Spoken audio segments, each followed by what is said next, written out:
I know what y'all are thinking. Are you about to witness an absolute train wreck of biblical proportions? Or are you about to see something that only God could have done? Call it a miracle, call it what you will. You UT fans know what I'm talking about, right? You do. I know what you're talking about. Okay, don't worry, I'm an Aggie fan, so we should be okay. Let me see if this works, hopefully. If I can find the right button. There it is. Okay.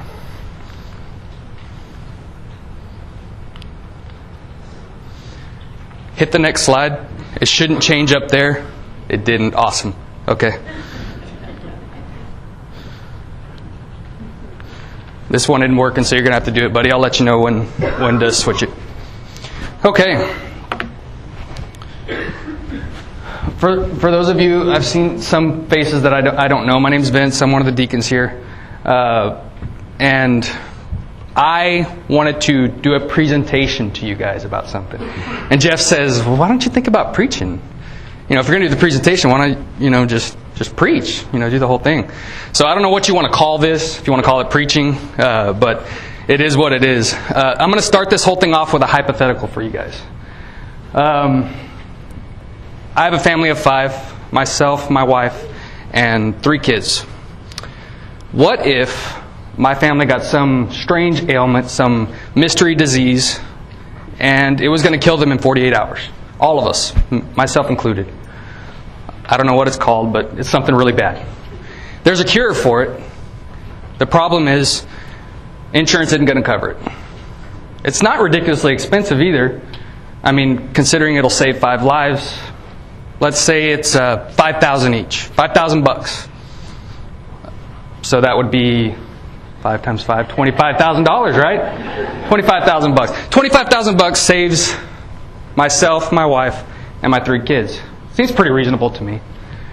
So, if I came to you and I said, my family's going to die, I don't have the money. My insurance isn't going to cover it. Could you help me? What do you think you would say? I know what you would say. I've been here a long time. I have no doubt in my mind that I would walk out of these doors with $25,000. Probably more. But let's take it a step further. What if it was not my family? What if it was none of you? Because we all know each other. It's easy to feel compassion and to want to help a brother that we know. Let's move one step further. How about a family of 5 from, let's say Harvey Drive Church of Christ. You don't know them, but you know their members there. You know that they're believers. Would you have the same response for that family? Would I have the same response for that family that I don't know? I don't know. What about a step further? What if it was the Baptist church down here on Conway and 3 Mile? Would we have the same passion and compassion for that family? Even a step further, we can go to a totally wild denomination 30 states away. And you can keep going. So as we proceed through this, because it's going to sound weird right now, just keep that in the back of your mind. And I'm going to talk to you for a little bit. I'm not a preacher, so don't call it preaching, but I'm going to talk to you. So what I want you guys to tell me, what good is it if someone claims to have faith but doesn't have any deeds? Can that kind of faith save them? For instance, say a brother or a sister doesn't have clothes, doesn't have food. If one of us says to them, go in peace, keep warm and well fed, but does nothing about their physical needs, what good is it? In the same way, faith, says got faith. Faith by itself, if it's not accompanied by action, is dead. But somebody might say to me, you have faith, Vince. I have deeds. In response, I might say that, show me your faith without deeds, and I'll show you my faith by my deeds. Somebody else might say, I believe that there's one God, Vince. Good. Great. because even the demons believe that, yet they shake with fear. Let's not be foolish. Do you want evidence that faith without deeds is useless? Wasn't Abraham considered righteous for what he did when he offered his son Isaac on the altar? You see that his faith and his actions were working together, and his faith was made complete by what he did. And the scripture was fulfilled. It says, Abraham believed God, and it was credited to him as righteousness, and he was called God's friend. To be called God's friend would be pretty amazing, don't you think? You see that a person is considered righteous by what they do and not by faith alone. Likewise, remember Rahab? She was the prostitute of Jericho. She was considered righteous for what she did when she protected the spies by giving them lodging and sending them off in a different direction when they were being hunted. When the spirit leaves the body, we call it death. Likewise, faith without actions is dead. So, before I continue on, and before you say, Vince, that was kind of rough, if you would open your Bibles to James 2, what I just spoke, weren't my words. It was a paraphrase, some of it. Tried to make it seem a little more normal speech, but those are James's words in James 2:14 through 26. It's up there on the thing. Buddy, you can go to the next one, just in case I don't want you to call me a liar. It's on there. Keep on going. Okay, why preach this? Again, I said I'm not a preacher, and if you want to consider that preaching, well, that was the sermon. It was James, okay? That was the sermon. It was James's words. It's not because I don't think that the deeds that we do, the things that we do a lot of stuff, especially in this congregation. We just got done doing Eastern European missions, helping kids have Bibles in schools. Gym Corner, our work in Africa, our work in South America. I mean, we do a lot of things. I think they're all great, and I think that they're all meaningful and beneficial. But the reason I preach this is because I needed to preach it for me. I was asking myself, I said, Vince, do you do enough? Do you do enough for God? And then I realized, if I'm asking that question, the answer for me is no. And it's not that there's an amount that I can do that's enough. You see, just like James tells us, faith without works is death. There's no such thing as faith without works. You can't have both. They're synonymous. They work together. If you have faith, you will be doing works as a result. So I want to grow my faith. I should be doing more because my faith should be getting stronger. And it doesn't mean that, busy work. I'm not talking about that. I'm talking about just as a normal course of action for me in my life. Everything I do should be spilling out God.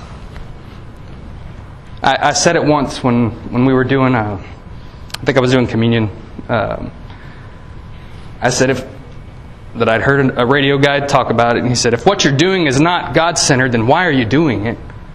Well, that even happens right here in this auditorium. Why are we here? Why are we here? Well, the answer is to glorify God. That's the whole reason we're breathing right now. That's why we're here, is to bring Him glory. So everything we are doing should be with that goal in mind.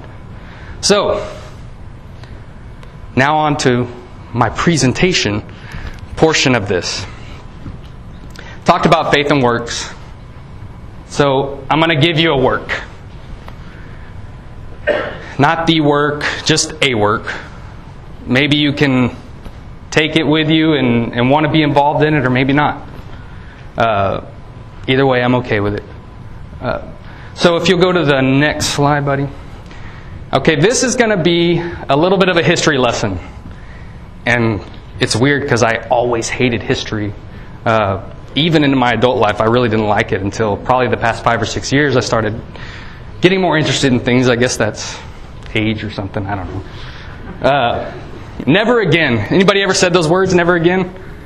Never again will I do that. Never again will I eat that much pizza. Never again will I, let myself get this heavy. Never again will I do whatever. We say it a lot. Most of the time we probably don't mean it, right? Because we wind up doing whatever that is again. Go ahead, buddy. I'm going to talk to you a little bit about Christian persecution. We talk about it here in the United States, right? Christian persecution really doesn't take the same meaning as what people in other parts of the world have faced.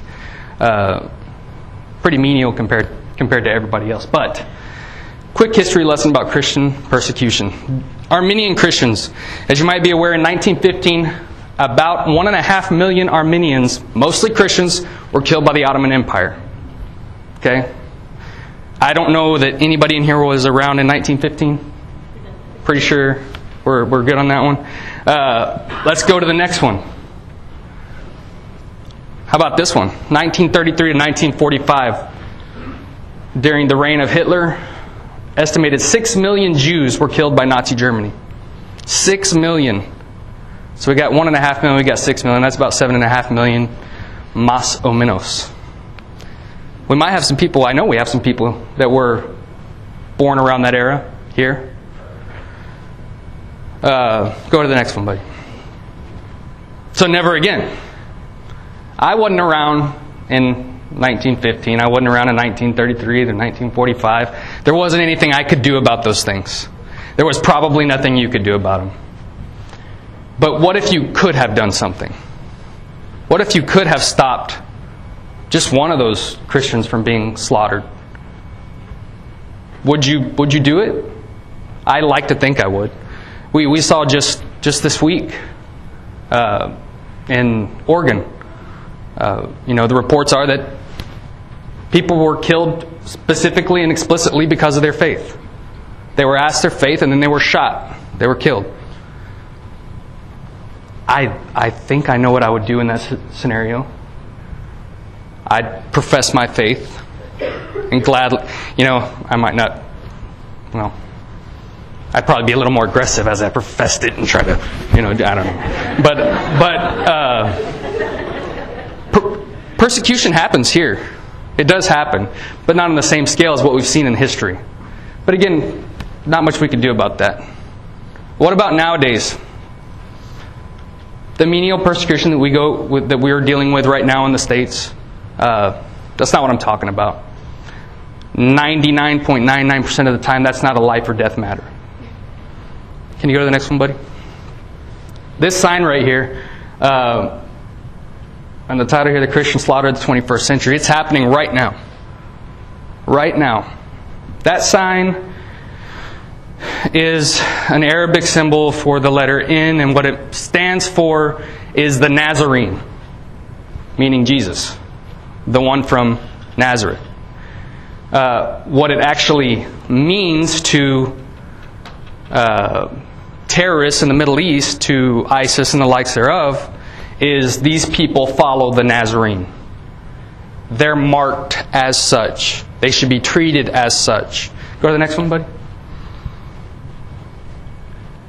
And when I say be treated as such, that means they're given 3 options.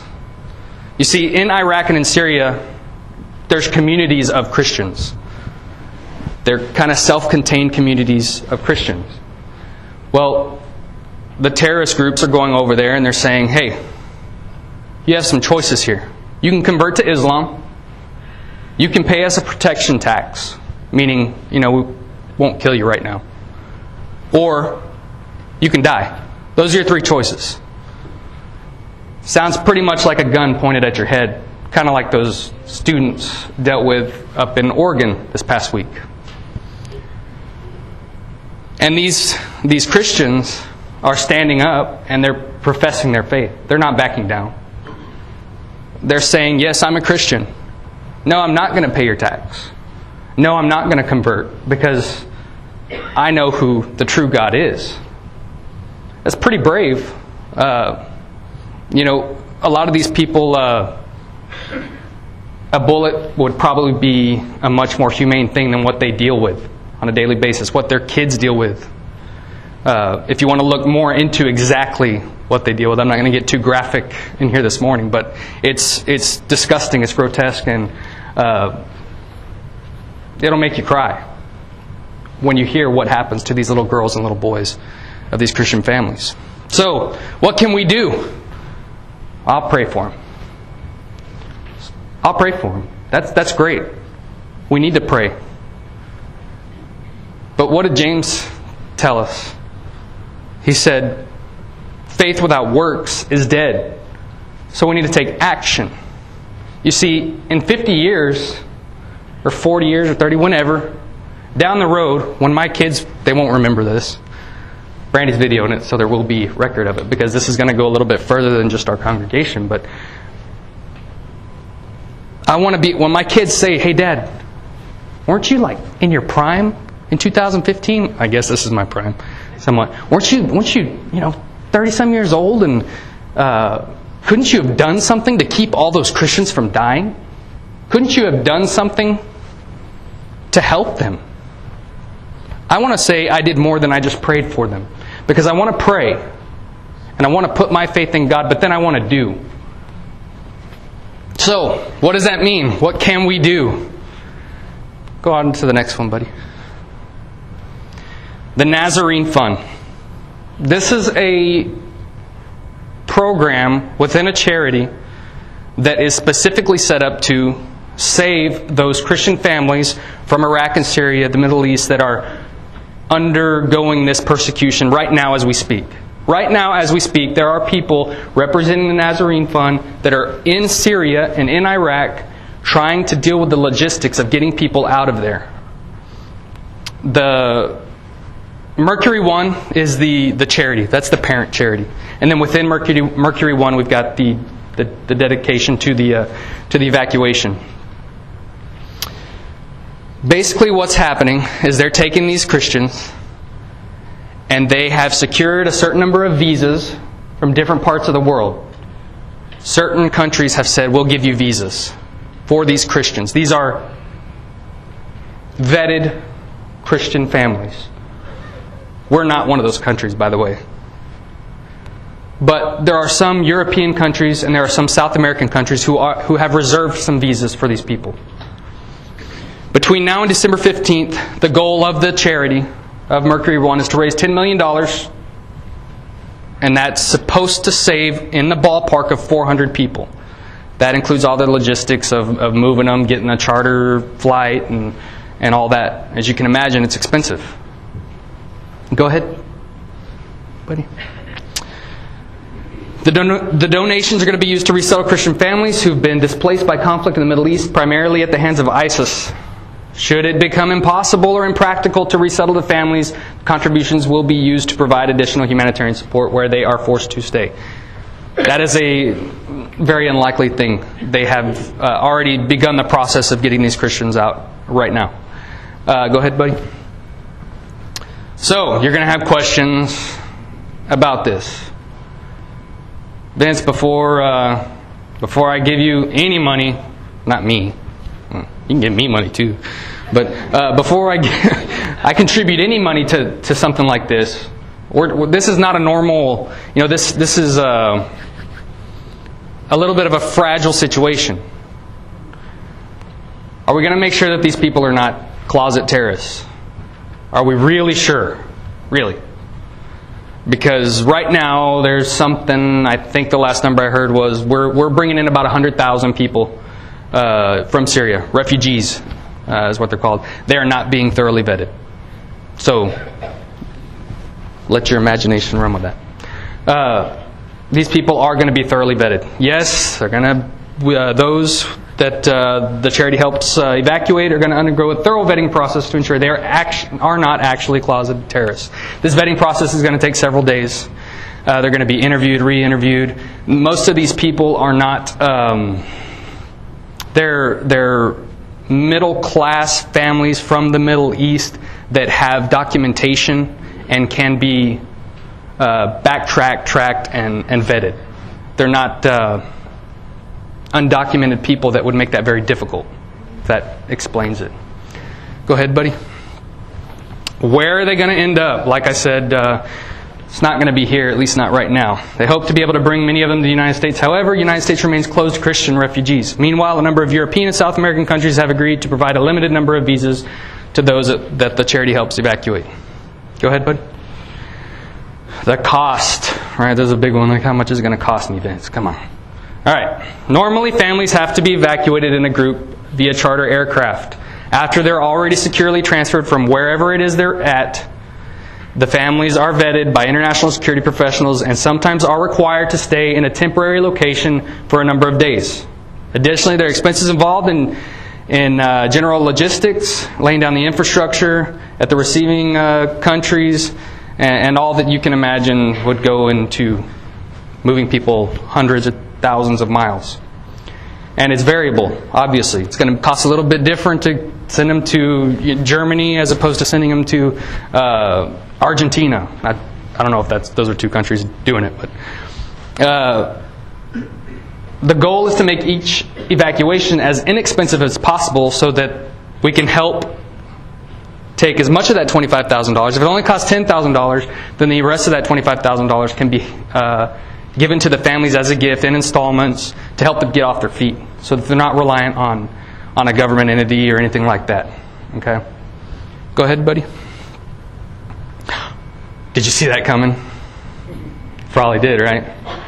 So how much does it cost for a family of 5? $25,000.